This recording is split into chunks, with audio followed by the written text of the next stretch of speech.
സംസ്ഥാനത്ത് നാട്ടിലിറങ്ങുന്ന വന്യജീവികളെ കൊണ്ട് ജനങ്ങൾ പൊറുതിമുട്ടി തുടങ്ങി. നിലമ്പൂർ പെരുവമ്പാടത്ത് മോഴയാന കാറിന്റെ ഗ്ലാസ് തകർത്തു. തൃശൂരിൽ അതിരപ്പള്ളി വാൽപ്പാറ റോഡിൽ ബൈക്ക് യാത്രക്കാരെ കാട്ടാന ആക്രമിക്കാൻ ശ്രമിച്ചു. ചാലക്കുടി പുഴയിൽ കുടുങ്ങിയ കാട്ടാന ജനവാസ മേഖലയിലേക്ക് കയറി രക്ഷപ്പെട്ടു. കോഴിക്കോട് കാവലുംപാറയിൽ കാട്ടാനയെ പിന്തുടരുന്നതിനിടെ RRT അംഗത്തിന് പരിക്കേറ്റു. ഇങ്ങനെ ആനയുടെ ആക്രമണവും കാട്ടുമൃഗങ്ങളുടെ ആക്രമണവുമാണ് മറ്റൊരു വാർത്ത ഇന്ന്. ശക്തമായ മഴ തുടരുന്നതിനിടെ സംസ്ഥാനത്ത് വന്യജീവി ആക്രമണം രൂക്ഷമാവുകയാണ്.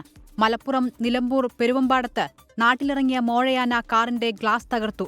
ആനയ്ക്ക് മുന്നിൽ നിന്ന് ബൈക്ക് യാത്രികൻ തലനാരിഴയ്ക്കാണ് രക്ഷപ്പെട്ടത്. കഴിഞ്ഞ 4 ദിവസമായി ആന ജനവാസ മേഖലയിൽ നിലയുറപ്പിച്ചിരിക്കുകയാണ്.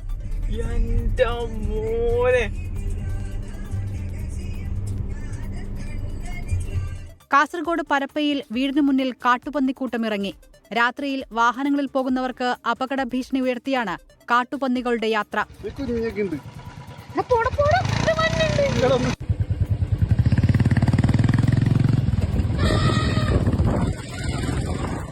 തൃശൂരിൽ അതിരപ്പള്ളി വാൽപ്പാറ റോഡിൽ ബൈക്ക് യാത്രക്കാരെ കാട്ടാന ആക്രമിക്കാൻ ശ്രമിച്ചു.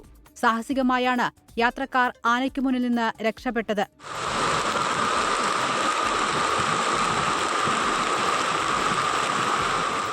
അതിരപ്പള്ളിപ്പുഴയിൽ കാട്ടാന ഒഴുക്കിൽപ്പെട്ടു.